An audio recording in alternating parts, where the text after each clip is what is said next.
Yes. On the topic of fighting back, Okay. why fight back if we can let go? Okay. Well, that's a very good question.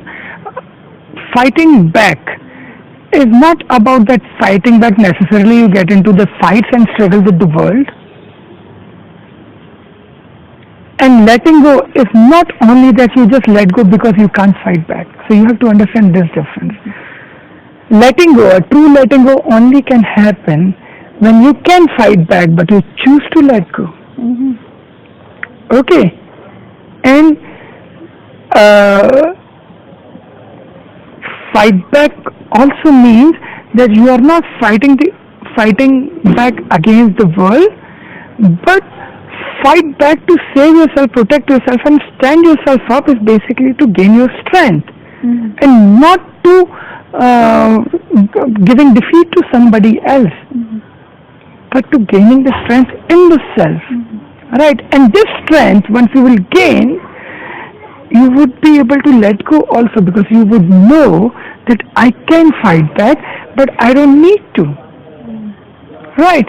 So this letting go is not a sign of weakness. Fighting back is not the sign of strength. It is about your own connection with your own self, that how you feel, how strong you feel about handling a life situation. Right? And then, of course, even if you fight back, but you value your peace and it really doesn't matter to you, so you say, hello, I will not let my peace go away for such a stupid issue. It really doesn't affect me. You are already a winner. If something doesn't affect you, you're already a winner. You can let go easily. Who can let go? You can only let go when you can handle the effect, or if that thing doesn't affect you. If it affects you, you can't let go. You will complain. Or if you let go only on the outer level. From inside you still have the problem and the complaint. That's not true let go. The true let go happens only when you're strong about it.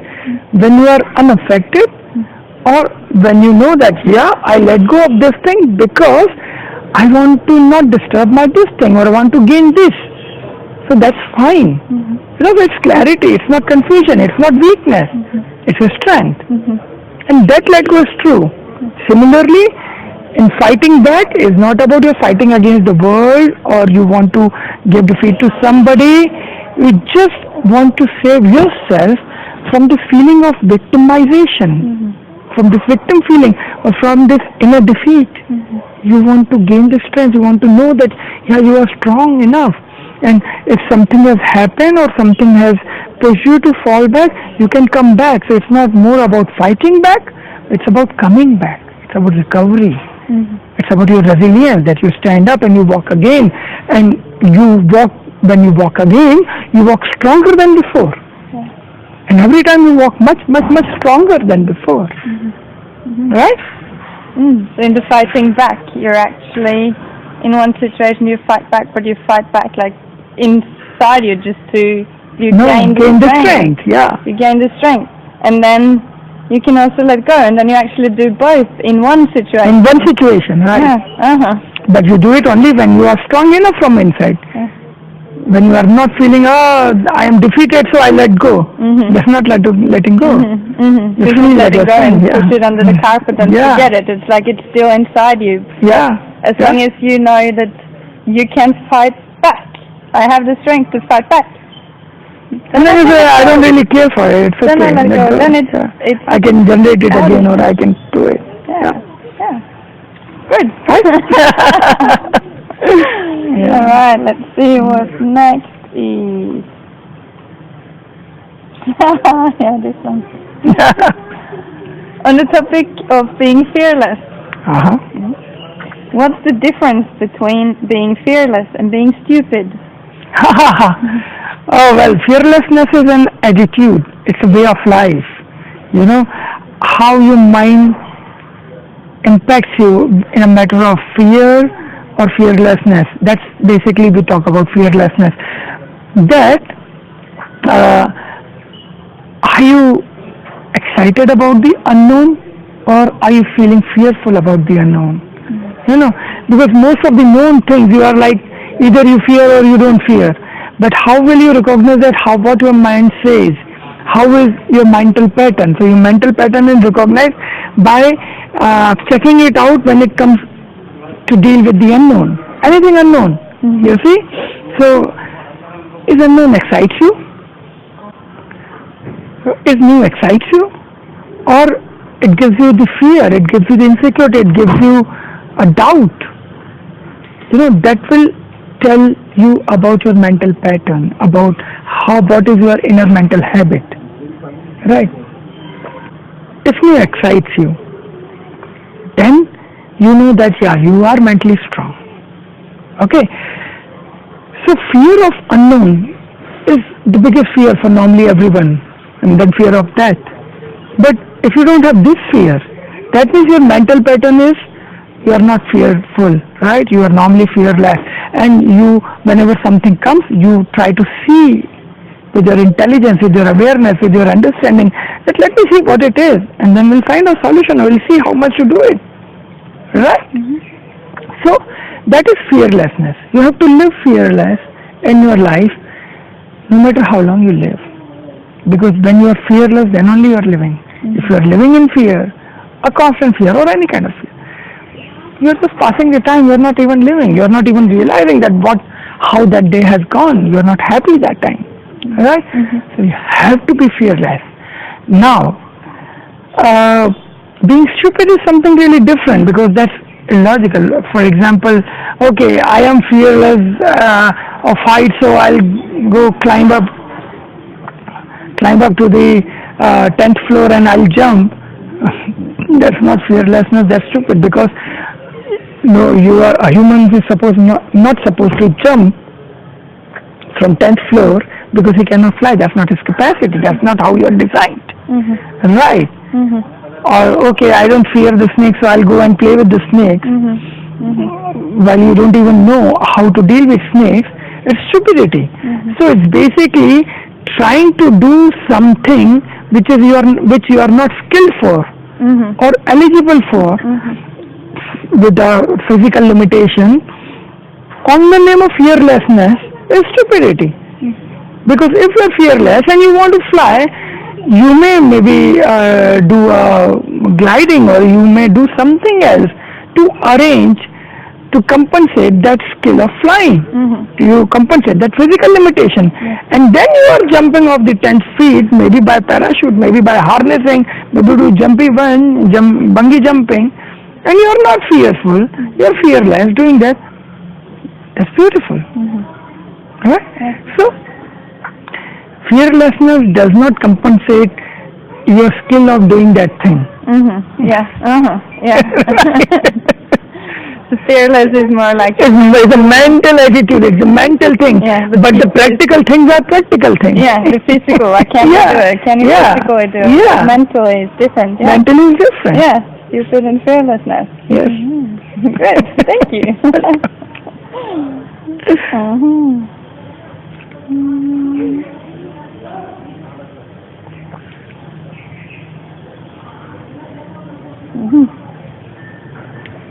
Next topic is gain control over life. Gain control over life, okay. But how to know when you've lost control over life? That's a good question actually. It's a problem with many people. How to know when you have lost control with your life is when you have started getting this kind of certain level of constant irritation, constant frustration, and feeling weak about doing things, handling things, and becoming more complaining, becoming more full of victim feeling.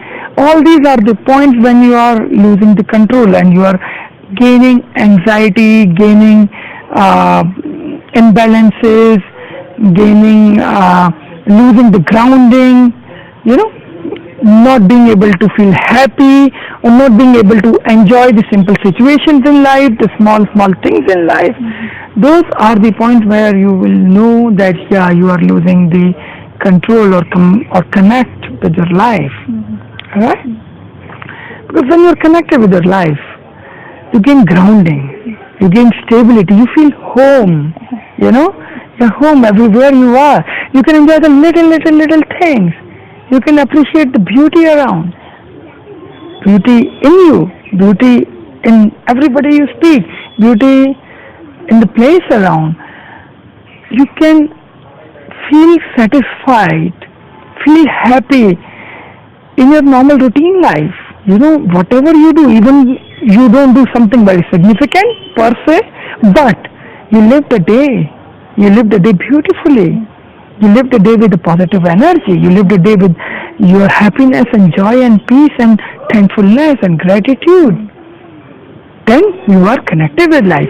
If you are not able to feel any gratitude, not able to feel any thankfulness, a point for thankfulness, or not able to feel peace or grounding, feel this anxiety all the time, not feeling this irritation, feeling this restlessness, then you're not connected. And what's the point living in that kind of life? If you're feeling so, please seek some help. Please seek some help. Find somebody who can help you. Maybe find some life coach, find some meditation guide, find some other person who can help you. Or listen to your elders. Just listen to your elders. Just go to them. Go to any elder you hold high in your mind. Maybe some elder friend, maybe brother of your friend, maybe some of your uncle, maybe your father, maybe your grandfather, anybody who you feel is good. Just go to them. Just talk to them. Just tell them, I am not able to find a grounding in my life. I'm feeling a disconnect. What can I do? Just listen to them, even if initially they don't make sense to you. But just listen to them. And when you listen to them, you will find something very beautiful for you. You will definitely find some guidance. You will definitely find some direction for your life. You know? So just talk. Just seek help. That's beautiful. That's important. Right? Beautiful. Thank you so much. I think this will help a lot of people. This will. If you feel it, you're not alone. Many people feel you're not alone. You're not alone. You make yourself alone. Go talk to it. You know, just speak about it. Speak up with anyone. There are people, and you don't need to feel that he has his own problem. How will you help him? Sometimes, you know, we all are like different, living with different capabilities. You know, a guy with no legs and a guy with no eyes can become the best friends because they can live perfectly together. So a blind person can become the leg for someone who can't walk, and a person who can't walk become the eye of the blind person. So together they can walk, together they can see, together they can survive. You know, so don't think that they have their own problems. Sometimes people can just help because they become the channel. You know. Beautiful. Yeah. On the topic of momentum and keep moving. But sometimes we need to rest. You know, sometimes in life we just need to take a step back and rest. But how can we keep moving when we are resting? That's another beautiful question. Well, the momentum and moving is not against the restfulness. You know, you have to understand this. When you are running in a rat race, trying to achieve something, running after the aspirations, that time you are not restful.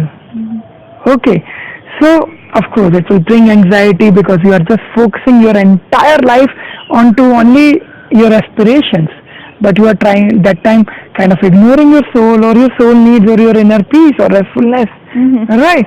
And this disbalance always create harm. The balance is that you remain restful and keep in momentum, keep moving. That is the art. That is what the yogis does. You know, that is the real way. So restfulness is not a situation. Restfulness is an attitude. So I always say that you have to be aware, but your awareness should not be anxious awareness, like of a share market broker. He's very aware about everything, but he's never restful. So you must have a relaxed awareness. So when your awareness is relaxed, how beautiful it would be. So restfulness has to be your attitude. You are restful wherever you are, whatever you are doing. Even you are in Formula One racing.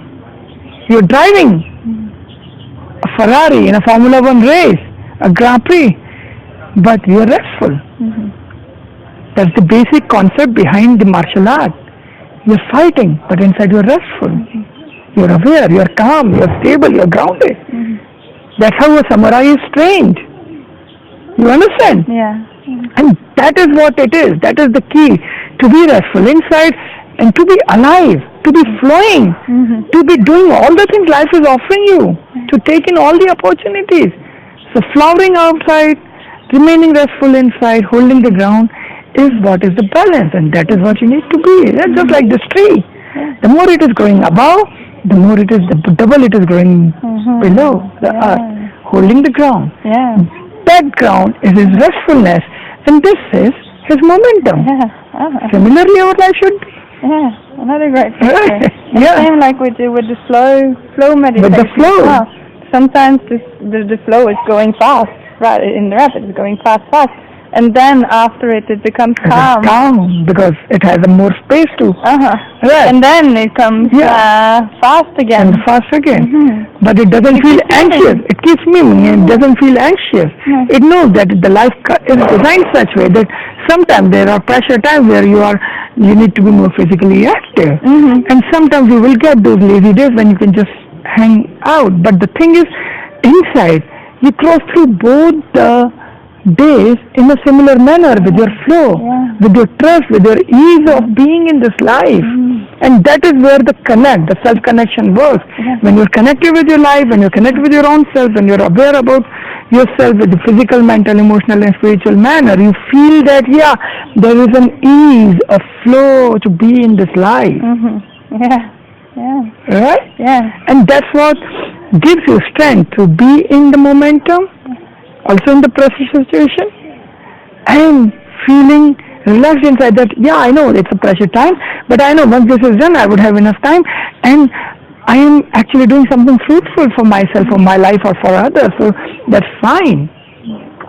There are days when I'm like training people since morning till evening for 21 days, but I feel so satisfied with the result every day I see. So even if I'm tired on a physical level, because body has a limitation, but it doesn't never stop me. I'm really feel fresh till the time I'm in the class, even till the late evening.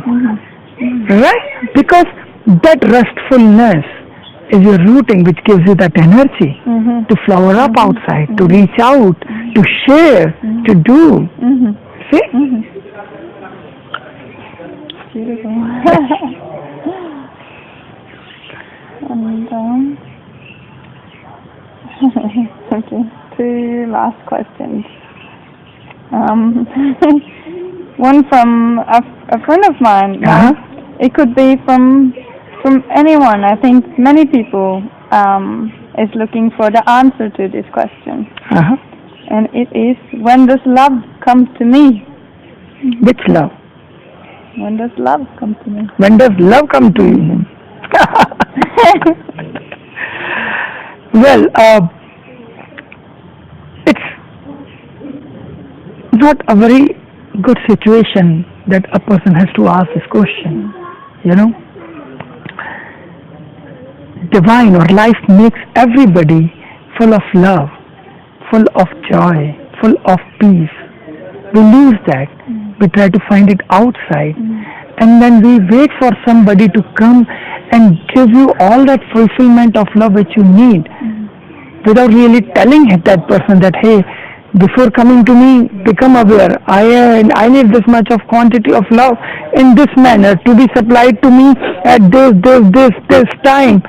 And that would include pampering me like this, taking care of me like this, listening to me like this, looking after me like this, all that stuff.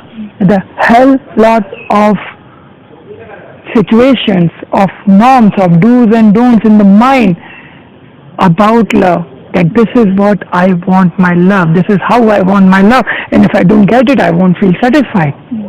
Become aware this is your picture, and you don't even want to tell this to somebody else, and want somebody to come and fulfill that entire picture of your or definition of your love to you.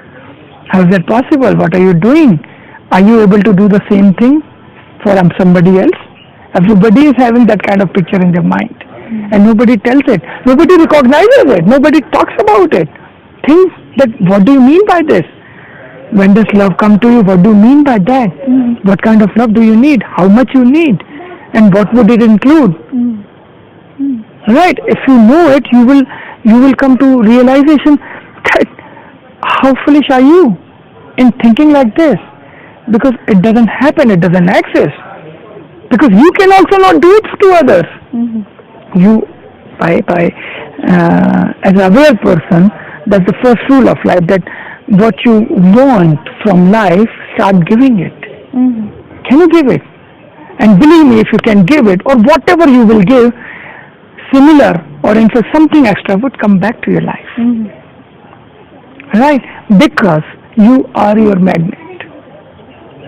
What magnet you will have here, you will attract the similar energy from the existence.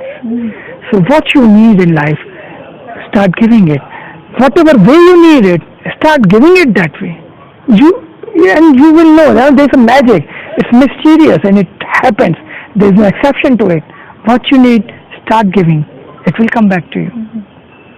But at the same time, as an aware person, I would like you to make your expectations realistic. Align with reality. Right? And love is always there. Inside you, all around you, from everywhere. Yeah, if you want a romantic love, a partner, a romantic partner or somebody, be the one you want to attract. Just please be the one. Without any expectations, just try, just be pure, open, and wait.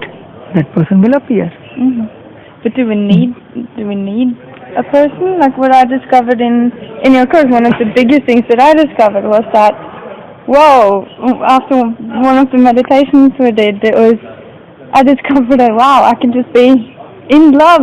I didn't need anyone beside me. I could get that feeling of being in love, like with someone, but it was only me. You know? Exactly. So that is the biggest revelation, and everybody at the end of the day has to understand that. You are enough for yourself. Life makes you complete. You know, you are enough for yourself. And love is just basically a means to connect with everyone. To your own self first. If you connect with your own self with love, really love, then you will feel fulfilled inside. And then similar way you will connect with everybody around you. Okay. So then only you will realize that yes, you are enough for yourself. And there is no other way than love to connect with others. But as I said that, yeah, if you just are talking about the romantic love or a life partner, you know, understanding the question, and if we just take it in a very practical level, then you have to understand that whatever kind of partner you want in life, you have to be the one, the first. Whatever kind of love you want to receive from others, try to give it first. You know? Can you give it to yourself also? Can you give it to yourself first? And can you also give it to the people you meet?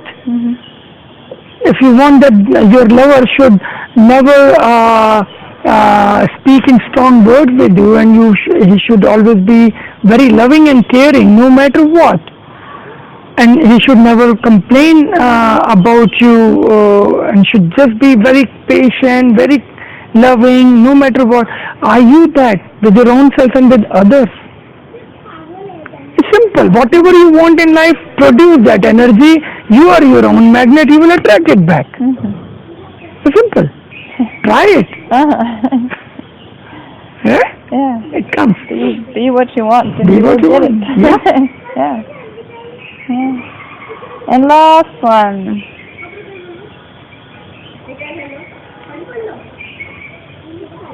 Yeah.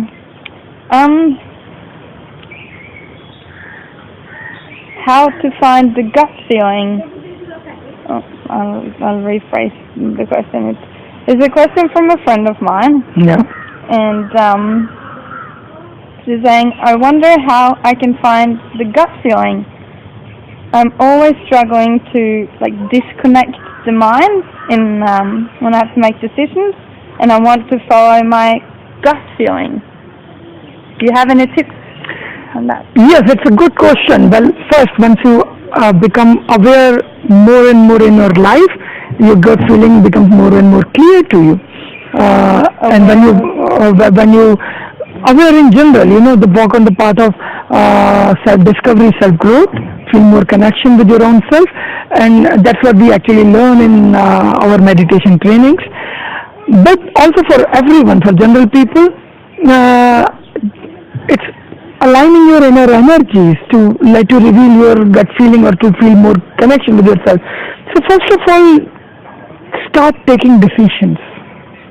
Most of the people who are not able to find their gut feeling are the ones also who live with great self-doubts many times. So stop doubting on yourself. Start making decisions. Even if there are wrong decisions, don't worry that you are making the perfect decision or not. When you take a decision, it can be corrected. When you won't take any decision, what will you correct? You understand? So start from somewhere. Don't have any self-doubt. Just believe in yourself and don't fear of making mistakes. And don't fear of accepting your mistakes. When you make mistakes, you accept them, you will get the support of the other and of your own self to fix them, to correct them. And then you will develop that energy, that strength where you feel more connect with your own self, and you will be more easy and smooth in getting your gut feeling. At the same time, don't remain confused. Develop a habit of clarity. Right? Even this is also the clarity that right now I am confused about this thing and I cannot get clarity till next 2 days, because after 2 days I'll get more information, and based on that I would be able to get some clarity, or not the complete clarity but the clarity of the next one step. So till next 2 days I will not leak my energy in this confusion. This is my clarity that I'll get the next clarity on after 2 days. So in these 2 days I become restful about this. Yeah. Do you understand how it manages? Yeah. So you are clear. Even in the middle of the confusion, you are clear. Right? Yeah. This will really improve your gut feeling. And you're aware of what you're aware of what is the need, and that I cannot get clarity till the time I get this information. So I should work on getting that information first, rather than to remain confused and feeling anxious about this confusion. So I am confused, I know it, that's my clarity. I cannot get more clarity or can decide on this subject because I am still confused, because I don't have enough information. So I need to work for information, or I will not get any information and I will not get clarity. So my clarity is this, that I won't go ahead with this thing because I am confused. So I'll walk on the path where I'm clear.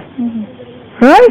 For example, you need to do 2 projects and you are just hoping that project will pull up, but you don't have enough control over the situation.